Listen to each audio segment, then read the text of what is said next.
አንስታይን እንዲህ ዙሪያው ጨለማ በሆነበት ሰዓት በዙሪክ ፖሊቴክኒክ ኮሌጅ በተዋወቀው የልብ ወዳጁና የሂሳብ ልክፍተኛው ማርሴል ግሮስማን በኩል የተስፋ ጭላንጭል ተገኘ።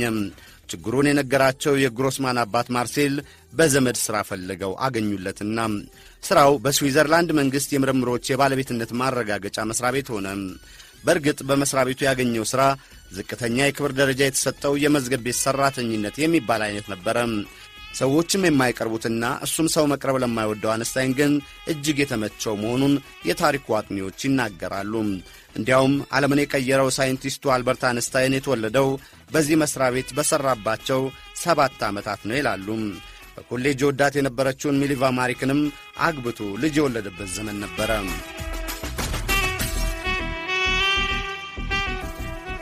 እንደ ጎርጎሮሳውያኑ የዘመን አቆጣጠር 1905ን የአልበርት አንስታይን የተአምራት ዓመት ሲሉ የታሪኩ አጥኚዎች ይጠሩታል። በዚህ ዘመን ነው ለዶክትሬት ዲግሪው መመረቂያ ጽሑፉን ያቀረበውና እንዲሁም በታዋቂው የፊዚክስ ምርምር ጽሑፎች በሚታተሙበት አናሌ ዴር ፊዚክ መጽሔት 4 ጽሑፎችንም ማሳተም ችሏል። ካቀረባቸው ጽሑፎች ዓለም አልበርት አንስታይንን ያወቀበት ፎርሙላ E=mc² ይገኝበታል። የታሪኩ አጥኚዎች ከዛ ቀደም የነበሩ የፊዚክስ ተመራማሪዎች ኃይል ከቁስ አካል ወይም ከማስ ይመነጫልን የሚያውቁት ግን በሚገባ ያልተረዱት ነው ይላሉ። አንስታይን 2 ጊዜ የሚባዛ የብርሃን ፍጥነት በቁስ አካል ላይ ሲያርፍ ኃይል ይፈጠራል ይለው ፈጠራ ነው አዲስነቱ ይላሉ። ከሱ ወደፊትም ሆነ ወደ ኋላ ብትንቀሳቀስ የሚመጣ ምንም ለውጥ የለም። ምክንያቱም ብርሃን በተመሳሳይ ፍጥነት ነውና የሚንቀሳቀሰው። እንደ አልበርት አንስታይን የትኛውን ቁስ ወደ ኃይል መቀየር ይቻላል? ከእንስሳ እስከ ትንሿ ስፒል እንደማለት ነው። እንዲያውም ትንሿ የወረቀት መቆንጠጫ ብረት በዚህ የኃይል አለዋወጥ 80 ኪሎ ቶን ፈንጂ የሚኖረውን ኃይል ሊኖራት ይችላል ነው ትንታኔው። ግን አለመለወጥ 100 ሚሊዮን ዲግሪ ሴልሺየስ ሙቀት ያስፈልጋልን ባይ ነው። ለዚህም እንዳብነት የሚጠቅሰው አልማዝን በማብለል የሚፈጠረውን የኒውክሌር ኃይል ነው። ይሁንና አዲሱ የአልበርት አንስታይንን ግኝት የፊዚክስ ሊቃን ሳይቀር ወደ ጎን የገፉት ነበረ። ለዚህም ምክንያቱ በተለይ በዘመኑ ታላቅ የፊዚክስ አባት ከሚባለው አይዛክ ኒውተን አስተምሮ ጋር መቃረኑ ነው ይላሉ የታሪኩ አጥኚዎች። ከዚህም በተጨማሪ የስበት ሕግን የተመለከተው አዲሱ ግኝትም ከአራቱ እንዳንዱ ይጠቀሳል። ከሁሉ በላይ ግን የአንጻራዊነት ርዮት ወይም ቲዮሪ ኦፍ ሪሌቲቪቲን ለዓለም ያበረከተው በዚህ ዓመት በ1905 ነውና የአልበርት አንስታይን ተአምረኛ ዓመት መባሉም ግን ዓለም እነዚህን ድንቅ ግኝቶች ወዲያውኑ አልተቀበለውም። ከ4 ዓመታት በኋላ ግን የምርምሩን ፍሬ ዓለም ይቀምሰው ዘንድ ዕድሉ የተፈጠሩ ቀዳሚው የታዋቂነት በርከፋች እውነት ሰር አርተር ኤዲንግተን የተባሉ ተመራማሪም ጨረቃ የፀሐይ መጋረድ ክስተት ከመዘገቡ በኋላ የአልበርት አንስታይን የስበት ሕግ ትክክል ነው ሲሉ ምስክርነት መስጠታቸው ነው። ሌላው በወቅቱ ክቡር የፊዚክስ ሊቅ የሚባሉትና የኳንተም ርዮት ፈጣሪ ማክስ ፕላንክ የአንስታይንን ግኝቶች ትክክል ናቸው የማለታቸው ድጋፍ ነው። ከዚህ በኋላማ አልበርት አንስታይን በዓለም አቀፍ ጉባኤ የሚጠራ ለመሆን በቃም። እንዳትደርስብን ሲሉ በራቸውን የዘጉበት ዩኒቨርሲቲዎች እኛ ጋናና አስተምርልን በሚል የሚሽቀዳደሙ ሆኑም። ታዋቂነቱም እየበዛ በየጉባኤው አዲሱን ግኝት ሊያሰርጽ በየአገሮቹ ሲጓዝ የቤቱ ምሰሶ ግን ተነቃነቀም። ከኮሌጅ ጀምሮ ክፉን ጊዜ ሁሉ አብራ ካሳለፈችው የልጆቹ እናት ጋር ፍቅሩም ጠፋም። የሚገርመው አንስታይን ከቅርብ ዘመዱ ያክስቱ ልጅ ጋር በድብቅ የፍቅር ግንኙነት መጀመሩ ነው።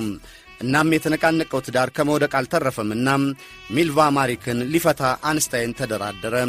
የኖቤል ሽልማት ካገኘ ሙሉን የሽልማት ገንዘብ ሊሰጣት ቃል ገብቶ ተፋታ። እስከ ዛሬም ድረስ ዓለም በመገረም የሚነጋገርበትን ትዳር መሠረተ። በትዳሩ ላይ ሰርቃት የነበረችውን ያክስቱን ልጅ ኤልሳን ማግባቱ ነው ማነጋገሩ።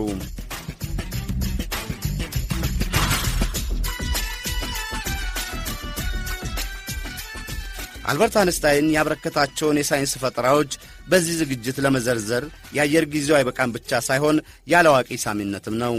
የማይካደው የአንስታይን ግኝቶች ዛሬም ድረስ የሳይንሱን ዓለም ዘዋሪ ያስተምሮ መሠረቶች መሆናቸው ነው። የአልበርት አንስታይን ታዋቂነት በገነነበት ዘመን በትውልድ አገሩ ጀርመን የናዚው መሪ አዶልፍ ሂትለር ከመንበር እየተደላደለ ነበረ። አይሁድ ጠሉ አዶልፍ ሂትለርም ለአልበርት አንስታይንም የማይመለስ ሆነ። ከጅምሩ አይሁዶች ማስተማርን ጨምሮ በየትኛውም የሕዝብ ሥራዎች እንዳይሰማሩ ማገዱ ለአንስታይን አላማረውም። ሂትለር የአይሁዶችን ዕውቀትንም ውግዝ መሆኑን ማወጁ ደግሞ ስጋቱን አናረው። ከእነዚህም አንዱ የአልበርት አንስታይን ግኝቶች ነበሩ። ዓለምን የለወጠውን ግኝት የአይሁድ ፊዚክስ ሲልም ሂትለር አጣጣለው። መጻሕፍቶቹም በአደባባይ ተቃጠሉ። በኋላም ሂትለር ሊያስወግዳቸው በጥቁር መዝገብ ካሰፈራቸው በአንዱም አንስታይን እንደሰፈረም ከወዳጆቹ ሰማ። እንዲያውም ለገደለው ወይም ይዞ ለሚያቀርበው $5000 ወረታ መቆረጡን በመስማቱ ወደ አሜሪካ ይሰደድ ዘንድ አስገደደው።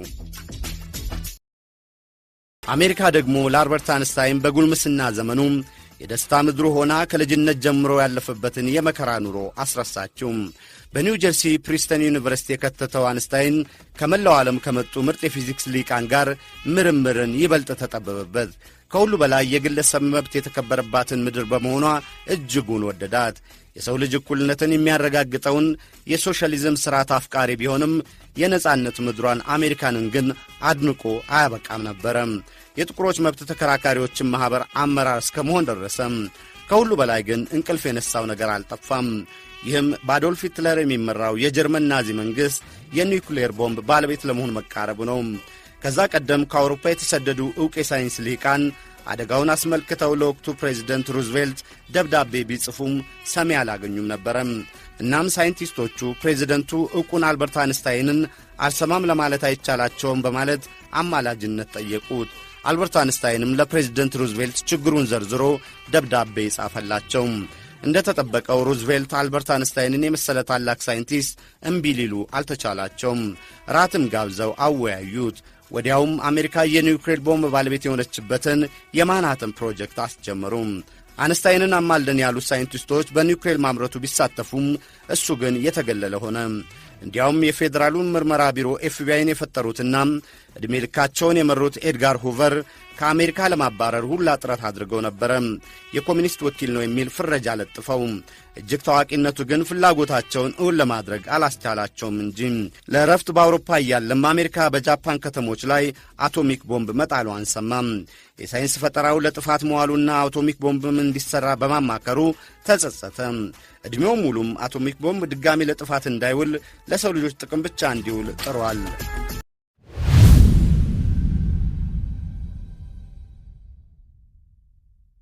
አሜሪካ የአድናቆት ምድር ናትና ታዋቂዎቿን ከፍ ከፍ ማድረግ ታውቅበታለች። ቁጥሮችን ወዳጅ አድርጎ ከሳይንስ ጋር በፍቅር የወደቀውና ሰውን የማይቀርበው አልበርት አንስታይን ግን በአሜሪካ ካልተመቹት አንዱ ይህ የአድናቂ መብዛት እንደሆነ የታሪኩ አጥኚዎች ይናገራሉ። በየመንገዱ አድናቆታቸውን ለመግለጽና ለመተዋወቅ ለሚወተውቱት ብዙ ሰዎች አንስታይን ይሉኛል፣ እኔ ግን እሱን አይደለሁም እያለ ከጭቅጭቃቸው ይገላገል ነበር ይላሉ። ሌላው ደግሞ ለጋዜጠኞችም ለሳይንስ ጨዋ ለሆኑ ሰዎችም አንጻራዊነት ርዮቱን ለማስረዳት መሰልቸቱ ነው። ለዚህ መፍትሄ ያለው ለጸሐፊው በቀላል ቋንቋ አስረድቶ እሷ ከበር እንድትመልሳቸው ማድረግ ሆነ። አንድ ጎረምሳ ከቆንጆ ፍቅረኛው ጋር ለአንድ ሰዓት አብሯት ቢሆን ለደቂቃ እንደቆየ አይቆጠርም። ይህ ጎረምሳ ደግሞ ለአንድ ደቂቃ በጋለ ምጣድ ላይ ቢቀመጥ እንደ አንድ ሰዓት ይረዝምበታል ሲልም ምጡቁንና ዓለምን የቀየረውን የአንጻራዊነት ርዮት እንዳስረዳትም ይነገራል። በዚህም ከሳይንስ ጨዋዎቹ ብቻ አይደለም የተገላገለው፣ ውስብስቡን ርዮት ለዓለም ሕዝብ በቀላል ቋንቋ ማስረዳትም ቻለ እንጂ። ሌላው አልበርት አንስታይን በአሜሪካ ቆይታው ከጋዜጠኞች ጋር በተገናኘ ቁጥር የሚጨቀጭቁት ስለ እምነቱ ፈጣሪ መኖር አለመኖሩን ስለማመኑ ነበረ። እምነት የለሽ ወይም የፈጣሪ መኖር የምክል አይደለውም ሲል እርግጡን ነግሯቸዋል። በአንድ ወቅት ግን የሳይንስ ፈጠራ ከፈጣሪ መኖር ጋር ይጋጫል የምትሉ እናንተም በሳይንስ መነጽር የፈጣሪ አምልኮ፣ በፈጣሪ አምልኮ መነጽር ሳይንስን አትመልከቱ ላችኋለሁ ሲል ያተያየ ተቃርኖ እንዳለባቸው ተችቷቸዋል።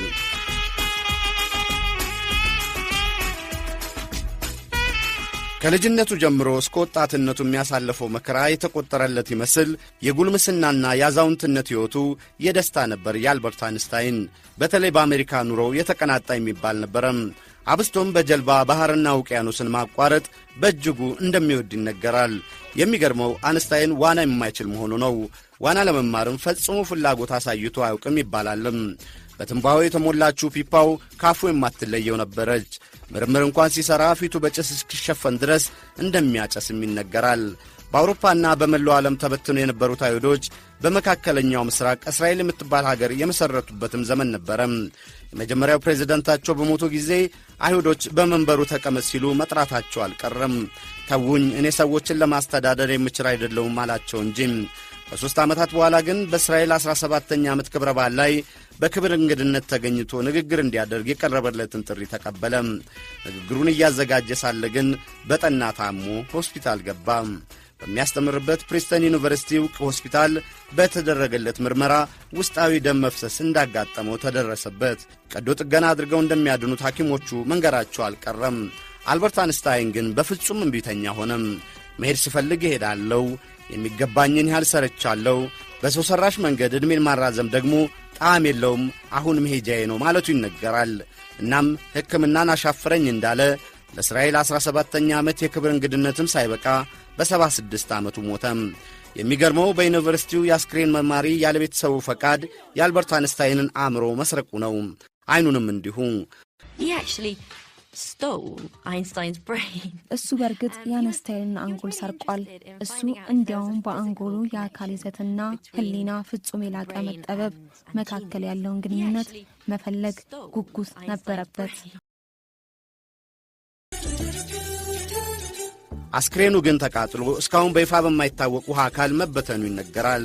የአስክሬን መርማሪው የሰረቁት አእምሮ ግን ከ10 ዓመታት በኋላ ለፕሪስተን ዩኒቨርሲቲ ሆስፒታል ተመልሶ በክብር ተቀምጧል።